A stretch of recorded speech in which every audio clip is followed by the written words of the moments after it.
Shim uzunligimiz 91 ekan. 91 bo'lsa, uni qo'shib olsak, 101 qilib chizib olib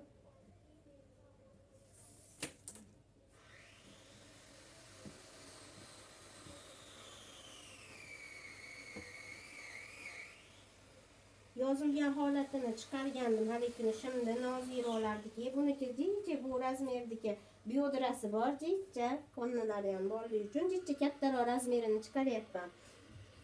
Pocha yerda bor nimasini tekizlab chizib olgandan keyin uzunligini chiqib oldim. Biodrasi bor. Biodrasi borligi uchun hali kuni 28 lik qildim. Uning uchun matni 30 cm qilib olamiz. Biodrasi borligi uchun 30 cm.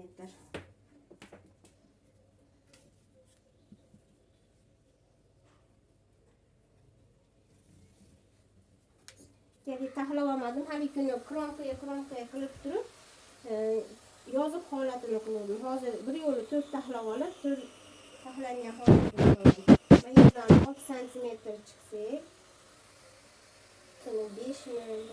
5 Martdan 4 cm da ajratib olamiz.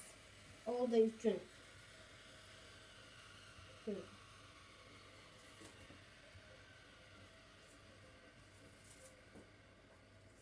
Orqasiga mana o'sish hisobiga beramiz. Biodrasiga endi lashkisiga 30 tushamiz. 35-6 cm oldi. Pochasini uncha keng bo'lmasin degan 25-26 qilsak tayda bor ekan.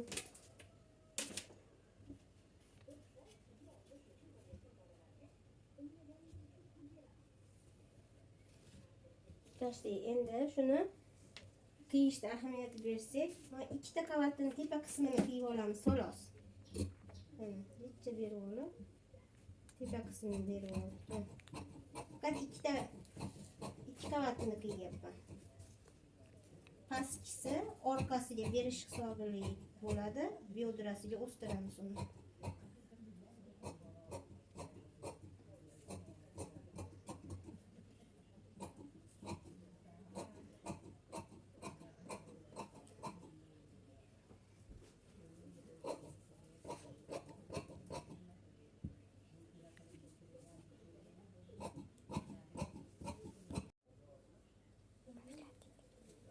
Endi mana ikkita qavatini ovorsak, sekin ovoramiz. Ovordik, ikkita qismini, tepa qismini ovordik.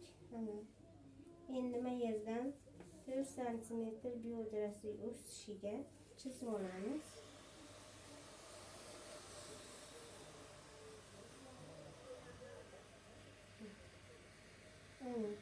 Endi orqasinikiga 9 cm qilib olamiz mana lashkisiga.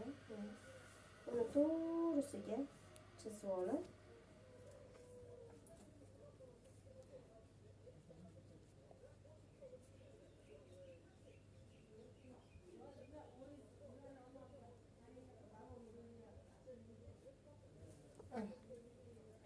endi pochaga tutashtirib olamiz shu yerda.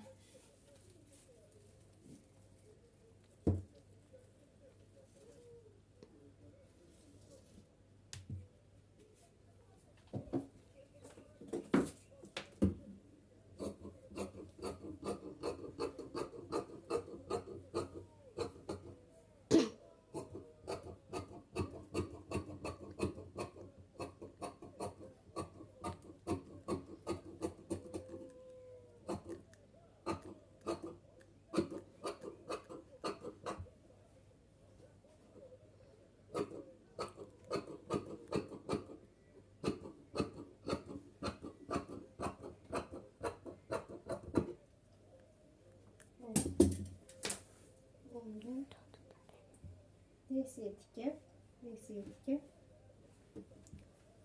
Başlayalım.